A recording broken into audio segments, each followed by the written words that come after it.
آج سے کم و بیش 3500 سال قبل مصر میں فرعون نے بنی اسرائیل کو اپنا غلام بنا لیا تھا۔ جب حضرت موسیٰ علیہ السلام بنی اسرائیل کو غلامی سے نجات دلوانے کے لیے مصر سے نکلے تو فرعون انتہائی تکبر سے بنی اسرائیل کے تعاقب میں اپنی عظیم فوج کے ساتھ روانہ ہوا، لیکن جب وہ ان کے قریب پہنچا تو اللہ کے حکم سے آسمانی آگ نے اس کا راستہ روک لیا۔ اس وقت حضرت موسیٰ علیہ السلام نے سمندر میں اپنا عصا مارا تو بحر قلزم 2 حصوں میں تقسیم ہو گیا اور لاکھوں کی تعداد میں بنی اسرائیلی سمندر کے درمیان بننے والے اس عظیم راستے سے گزر گئے۔ اور جب فرعون کی فوجوں نے اس خشک راستے سے گزرنا چاہا تو اللہ نے سمندر کو آپس میں ملا کر ان کو غرق کر دیا۔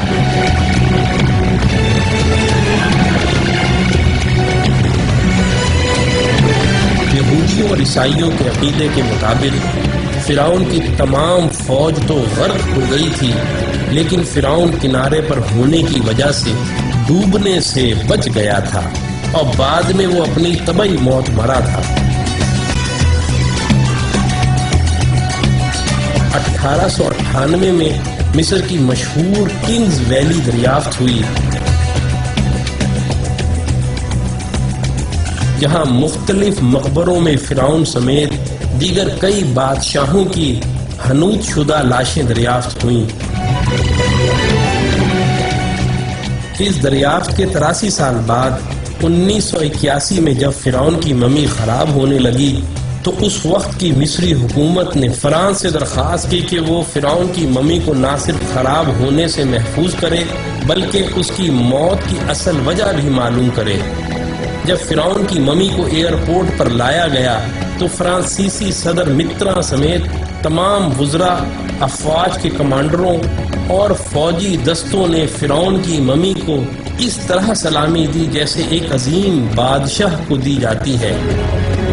اس کے بعد فرعون کی ممی کو ماہر ڈاکٹروں کی ٹیم کے حوالے کیا گیا جس کے سربراہ ڈاکٹر مورس بکائے تھے۔ ممی کے مائکروسکوپک ٹیسٹوں سے پتہ چلا کہ فرعون کی لاش پر سمندری نمک کے ذرات موجود ہیں، جو اس بات کا واضح ثبوت تھا کہ فرعون اپنی طبعی موت مرنے کے بجائے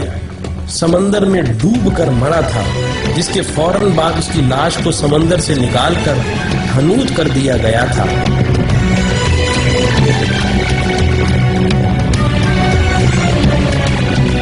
جب ڈاکٹر مورس بکائے آخری رپورٹ مرتب کر رہے تھے تو ان کو بتایا گیا کہ مسلمانوں کی مقدس کتاب قرآن مجید میں لکھا ہوا ہے کہ اللہ نے فرعون کو غرق کر کے اس کی لاش کو عبرت کے لیے محفوظ کر دیا تھا۔ یہ سن کر ڈاکٹر مورس بکائے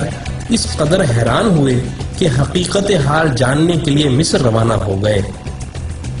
مصر میں ایک مسلمان سائنسدان نے فرعون کی موت کے حوالے سے قرآن کی درج ذیل آیات ان کو پڑھ کر سنائی، اور ہم نے بنی اسرائیل کو سمندر پار کر دیا تو فرعون اور اس کے لشکر نے سرکشی اور تعدی سے ان کا تعاقب کیا، یہاں تک کہ جب وہ سمندر میں ڈوبنے لگا تو کہنے لگا کہ میں اس خدا پر ایمان لاتا ہوں جس پر بنی اسرائیل ایمان لائے ہیں۔ اللہ نے فرمایا تو اب ایمان لاتا ہے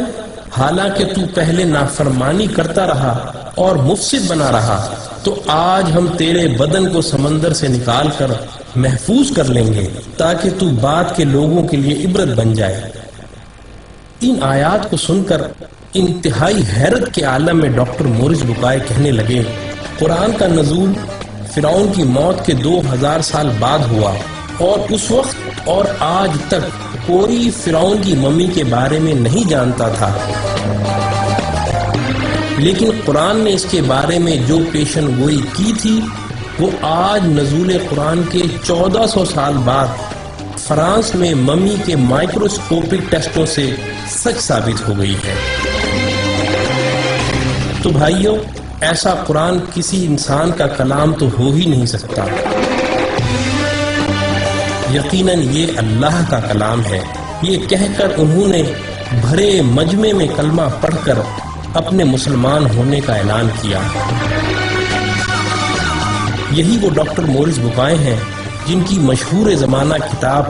قرآن، بائبل اور سائنس نے آج پوری دنیا میں تہلکہ مچایا ہوا ہے۔